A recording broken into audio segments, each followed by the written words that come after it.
lebih dari segalanya.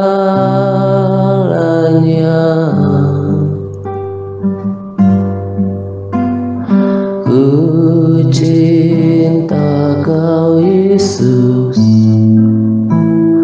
Kaulah dambaan hatiku.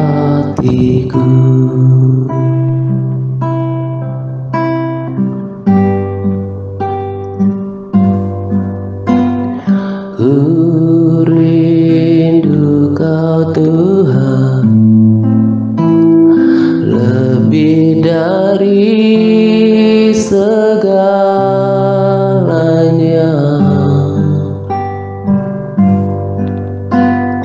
Ku cinta Kau Yesus, Kaulah dambaan hatiku.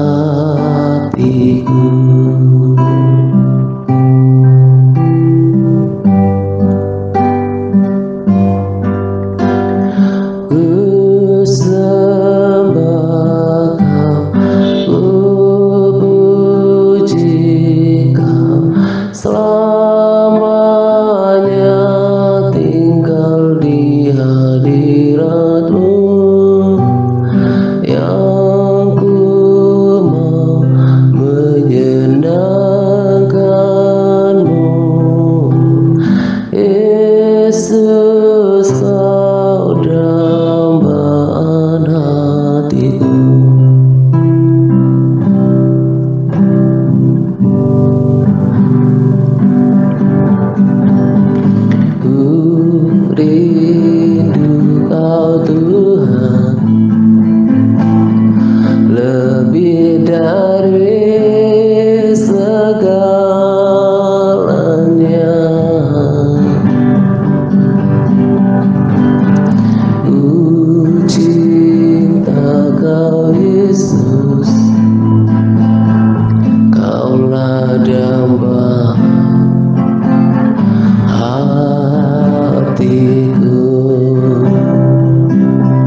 yang ku mau menyenangkanmu.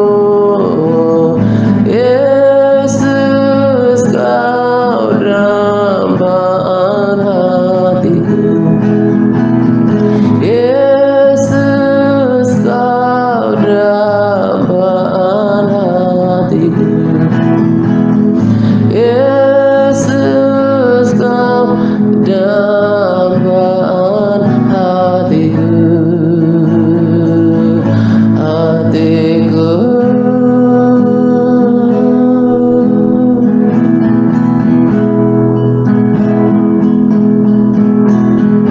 Yes, Lord. Ku kasih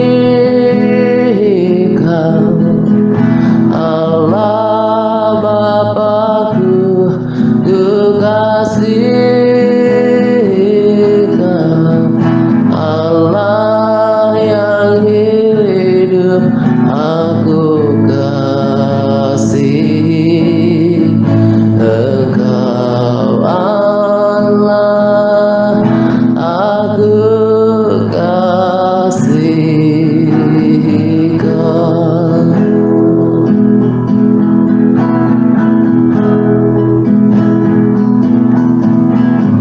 Aku sembah Engkau, Allah, dengan berhiaskan kekudusan, sebab di hadapan tatamu, Allah, aku dibenarkan oleh darah Yesus. Oh, betapa besar sukacitaku, ku dapat bersekutu denganmu, Tuhan. Kerinduanku hanya untuk berada di hadapan hadirat-Mu, dan janji ku kasih Kau, Allah Bapa-Ku. Ku kasih Kau, Allah yang hidup. Aku kasih Engkau, Allah. Aku kasih Kau. Ku kasih Kau, Allah Bapa-Ku. Ku kasih Kau, Allah yang hidup. Aku kasih Engkau, Allah. Aku kasih Kau. Aku kasih Engkau, Allah. Aku kasih Kau.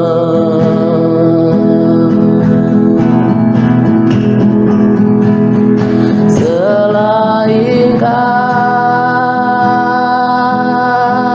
tiada yang lain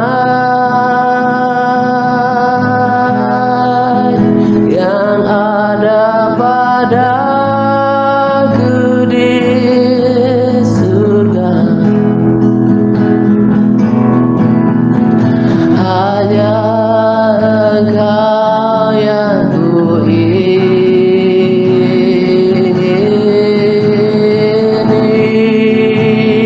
Oh,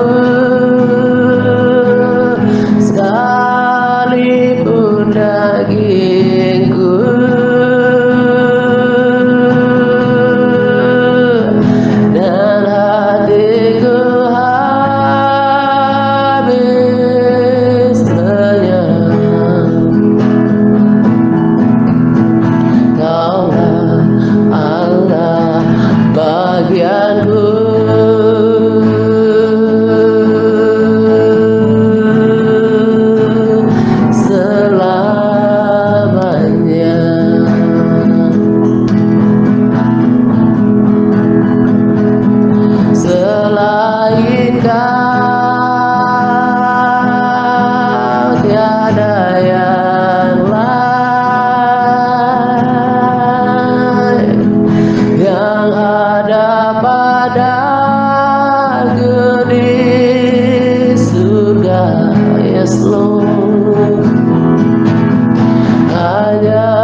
Shalom Pata dan sahabat terkasih yang ada di dalam rumah rohani TRC The Rapture Church yang dikasihi Tuhan kita Yesus Kristus. Terima kasih buat kesempatan yang diberikan kepada saya untuk kembali menyampaikan RSSP modul yang kali ini saya ambil dari modul 27 dengan topik Hidup Benar bagian A. Hidup benar. Apa itu hidup benar ya? Mari kita lihat ya bagaimana diartikan hidup benar ini. Banyak umat di dunia ini yang ingin tahu atau mencari tahu apa itu kebenarannya, yang adalah juga pertanyaan yang terbesar buat umat manusia untuk dapat memahaminya. Umat di bumi ini terus mencari kebenaran dan juga mengejar pengetahuan. Kebenaran bisa diartikan suatu pendapat atau perbuatan seseorang yang sesuai atau cocok dengan orang itu, atau tidak ditolak oleh orang lain dan tidak merugikan diri sendiri. Kebenaran adalah suatu kata yang berasal dari kata benar ya.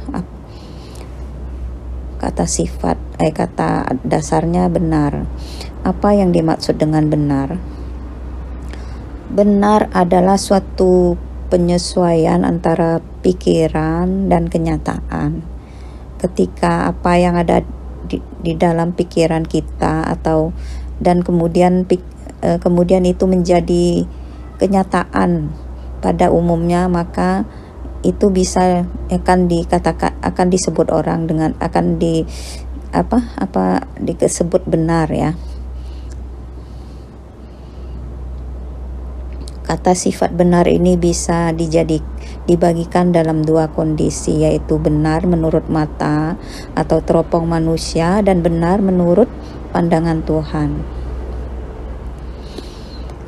Banyak orang menginginkan hidupnya sebagai orang benar, tetapi menjadi orang benar yang senantiasa benar-benar hidup dalam kebenaran tidaklah semudah yang kita katakan. Artinya tidak semudah mengatakannya. Benar menurut mata dunia adalah mereka akan memandang berdasarkan hati dan pikiran mereka sendiri yang mereka lihat dengan mata jasmani mereka. Banyak orang mengatakan dirinya orang benar atau mengklaim dirinya sebagai orang benar. Dan banyak pula orang-orang yang merasa dirinya dekat dengan Tuhan mengklaim dirinya orang benar. Ada orang-orang tertentu yang juga membenarkan setiap kata dan perbuatannya. Banyak orang ingin dirinya dicap sebagai orang benar. Benar menurut mata manusia ini bisa jadi, misalnya mereka yang melihat atau menganggap keadaan yang bersangkutan orang yang bersangkutan telah menjalankan atau melakukan cara kehidupan yang benar. Misalnya ketika orang sekitarnya melihat bahwa orang tersebut telah melewati kehidupan atau menjalankan kehidupan di bumi ini sebagai seorang yang berkepribadian yang baik, tidak pernah melakukan kejahatan, telah menjalankan tugasnya sebagai anak yang baik, misalnya sebagai suami yang baik atau sebagai orang tua yang baik. Tetapi kebenaran atau hidup benar menurut dalam pandangan manusia ini, mereka hanya bisa melihat dari luar atau dari kulitnya saja, atau yaitu dari bagian luarnya saja. Mereka tidak bisa melihat bagian lebih dalam atau di tempat-tempat yang tersembunyi. Apakah apalagi sampai melihat sampai isi hati dan pikiran orang tersebut. Jadi dalam pandangan manusia hanya secara jasmani mengartikan hidup benar itu belumlah tepat.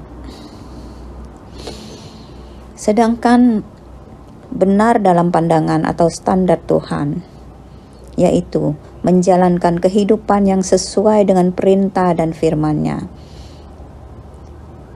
bisa memenuhi standar orang benar menurut Alkitab ini adalah merupakan kerinduan yang terdalam yang Allah letakkan dalam hati manusia.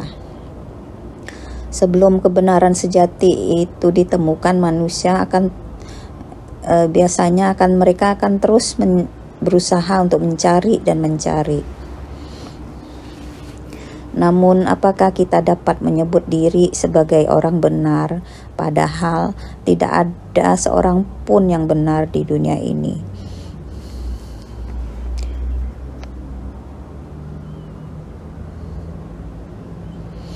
Paulus menjelaskan dalam kitab Roma bahwa orang benar adalah orang yang percaya kepada Tuhan sehingga berdasarkan imannya itu Allah membenarkannya.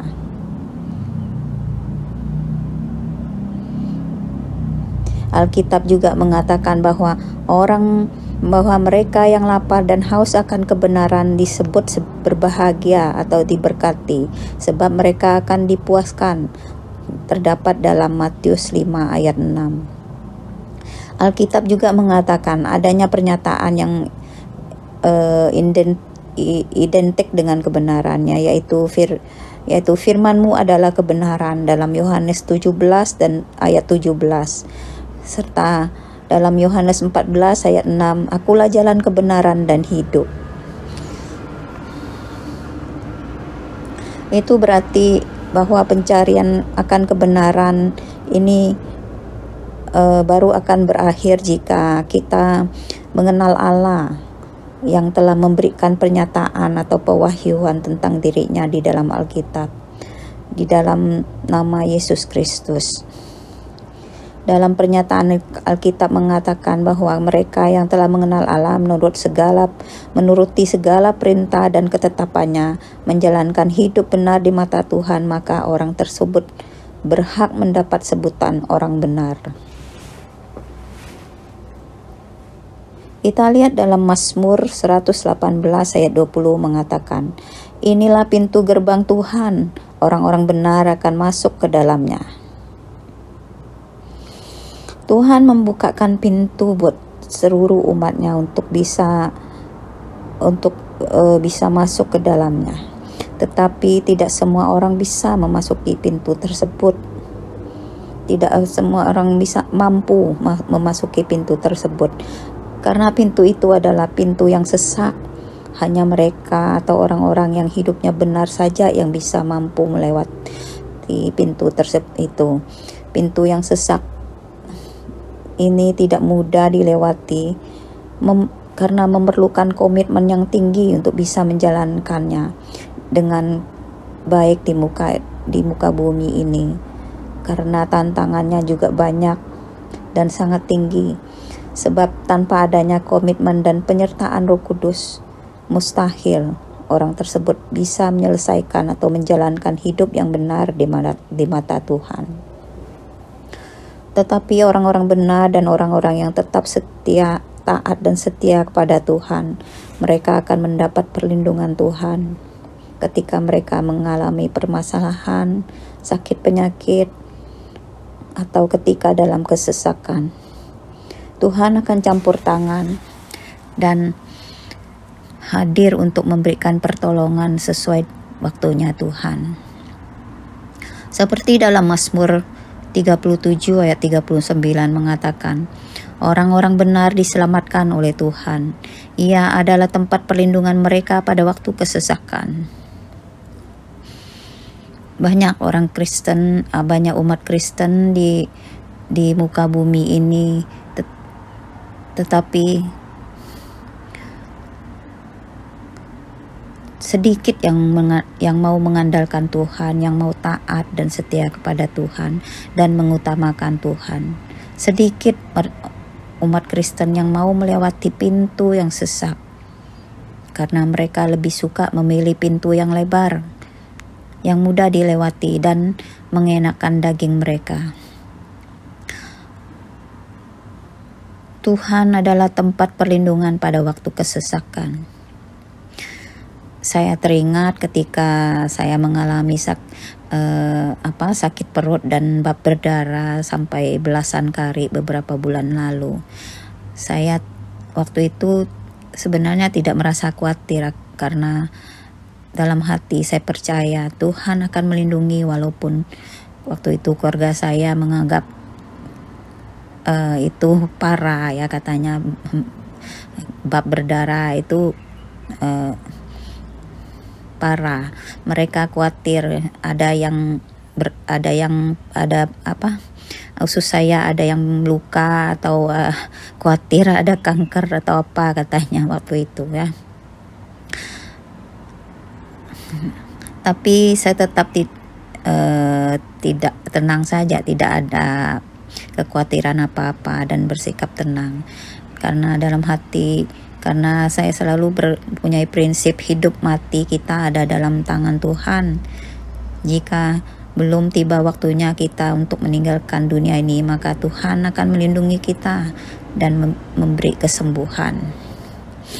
Dan puji Tuhan, syukur puji Tuhan, saya dipulihkan Tuhan dengan cepat waktu itu, juga berkat doa Pak Atta dan sahabat-sahabat di TRC yang ikut mendoakan saya, sehingga saya sehat kembali dan cepat dan pemulihannya, dan kembali bisa melakukan aktivitas dan pelayanan kembali seperti biasanya.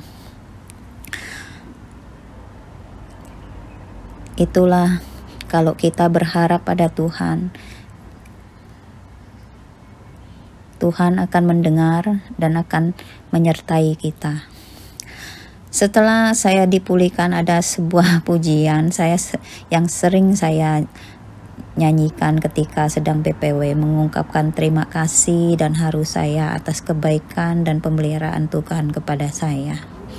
Bunyi lagunya seperti ini. Saya terdorong untuk menyanyikan, maafkan ya bila sahabat dan Pak Atta bila suaranya tidak baik ya, tidak bagus ya.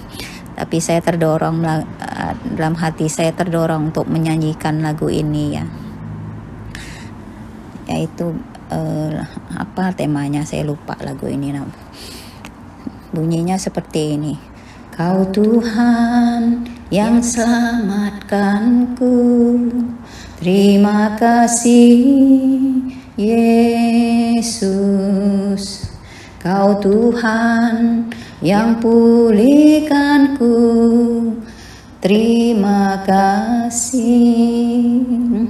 Kau Tuhan yang sembuhkanku, terima kasih Yesus. Kau Tuhan memberkatiku, terima kasih. Segala pujian dan syukur hanya bagimu Yesus. Dengan apakah ku balas kasih-Mu? Segala hormat kemuliaan hanya layak bagimu. Ku sembah Yesus seumur hidupku. Ya, seperti itu ya. Ini pujian ini saya sangat suka menyanyikan pujian ini setelah saya dipulihkan waktu itu. Sangat terharu dengan pujian ini karena penyertaan Tuhan yang sempurna buat kita.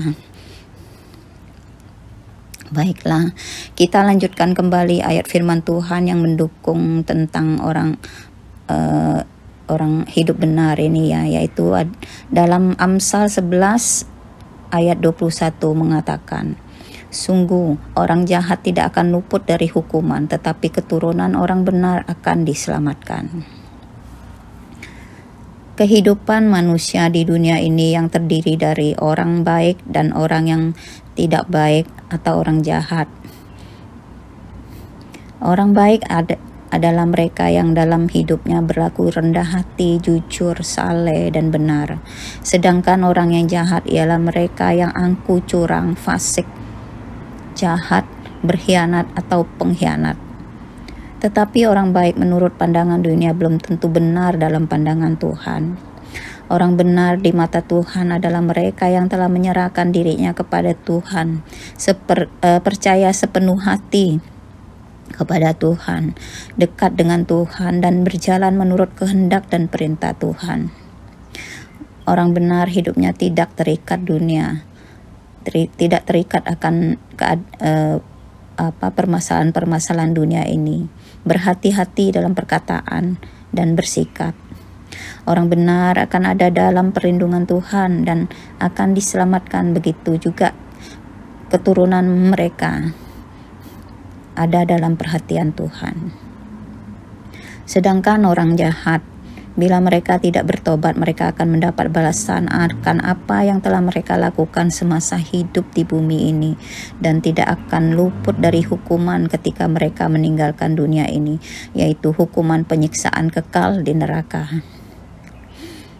Itulah perbedaannya, sangat jauh ya antara orang benar dan orang yang jahat ini ya.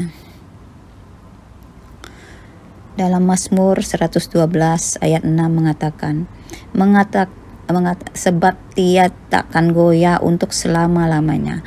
Orang benar itu akan diingat selama-lamanya. Orang benar tidak akan goyah dan akan diingat selama-lamanya, yang berarti orang benar adalah orang yang benar-benar beriman kepada Tuhan, yang tidak hanya sebatas formalitas, rutinitas, atau kebiasaan saja, tetapi firman Tuhan itu benar-benar hidup dalam dirinya. Sebagaimana Tuhan Yesus berkata, jika hidup keagamaanmu tidak lebih benar daripada hidup keagamaan ahli-ahli Taurat atau orang-orang Farisi, sesungguhnya kamu tidak akan masuk ke dalam kerajaan surga. Ini terdapat dalam Matius 5 ayat 20 ya. Jadi betapa pentingnya ya kita harus dengan kesungguhan hati melakukan hidup benar di mata Tuhan. Jadi orang benar yang hidupnya tidak goyah akan menghasilkan buah-buah roh yang akan dihitung oleh Tuhan sebagai upah atas ketaatan dan kebenaran yang dilakukan selama hidup di bumi ini. Upah yang akan diterima ketika meninggalkan dunia ini akan dihitung ketika dia masuk dalam kerajaan surga, upah keselamatan kekal dan mahkota kehidupan yang sesuai dengan kualitas dan kapasitas kesetiaan dari ketaatannya kepada Tuhan. Pada Amsal 10 ayat 2 mengatakan, harta benda yang diperoleh dengan kefasikan tidak berguna, tetapi kebenaran menyelamatkan orang dari maut. Pada ayat ini tentunya kita sudah mengerti apa maksudnya ya, di mana ayat ini berbicara menyangkut kejujuran, pekerjaan, dan uang. Antara sikap yang benar terhadap harta dan pekerjaan dengan sikap yang salah atau keliru. Sikap yang benar dalam mengelola atau sikap yang benar artinya terwujud dalam pengelolaan hidup yang rajin dan bertanggung jawab. Bertanggung jawab akan berkat yang diberikan Tuhan kepadanya. Sikap tersebut berkenan di mata Tuhan sehingga berkatnya akan berlimpah Sebaliknya orang fasik yang mengharapkan kekayaan lewat jalan pintas atau kecurangan, orang semacam ini tentu tidak akan diberkati Tuhan. Kitab Amsal menegaskan agar waspada menghadapi sikap yang keliru terhadap harta. Jangan menjadikan harta sebagai mamon sehingga menyesatkan hati pikirannya untuk melakukan kefasikan memperkaya diri sendiri. Amsal 11 ayat 4 mengatakan, pada hari kemurkaan harta tidak berguna, tetapi kebenaran melepaskan orang dari maut. Ayat di atas mengingatkan kita bahwa kekayaan harta tidak mengarahkan manusia pada kebahagiaan. Harta akan mengarahkan hati manusia pada kekhawatiran, rasa tidak puas, cemburu, dan ketakutan akan kehilangan sesuatu, yaitu kehilangan harta tersebut. Hal itu akan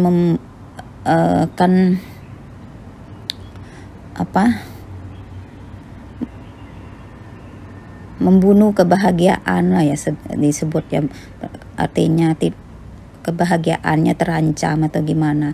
Yang diharapkan oleh tentunya kebahagiaan yang diharapkan oleh setiap orang ya. Hal itu menunjukkan bahwa harta mampu membawa kehidupan manusia pada kepura-puraan dan sikap saling memanipulasi. Kedamaian dan kebahagiaan jauh dari realitas yang diharapkan. Tetapi seorang yang hidup dalam kebenaran akan melihat cahaya terang di dalam diri yang tinggal di dalam dirinya, cahaya terang yang dari Tuhan, yaitu kita. Ia akan merasakan kebahagiaan yang jauh dari berbagai bentuk masalah. Jadi kesimpulannya hidup benar adalah suatu kehidupan yang dilewati atau dijalankan dengan hati yang takut akan Tuhan, takut berbuat dosa, sehingga mendorong dan memotivasi orang tersebut untuk mau taat kepada Tuhan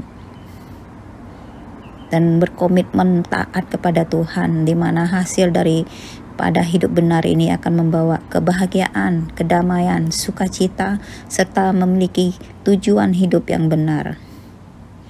Jadi karena itu carilah dan kuasailah kebenaran itu yang sesuai dengan kehendak Allah. Itulah yang kita harapkan ya, agar kita boleh hidup benar sesuai dengan kehendak Tuhan. Hanya inilah yang dapat saya sampaikan untuk SSP kali ini. Bila ada kata-kata yang tidak sesuai atau yang salah diucapkan, saya mohon dimaafkan ya sahabat, dan biarlah kita tetap semangat menjalankan kehidupan yang benar di mata Tuhan. Kiranya Tuhan Yesus memberikan kita kekuatan. Salam Gertato, semangat par, hidup kudus, yes. Tuhan Yesus memberkati kita semua. Amin. Selain Kau tiada yang lain yang ada pada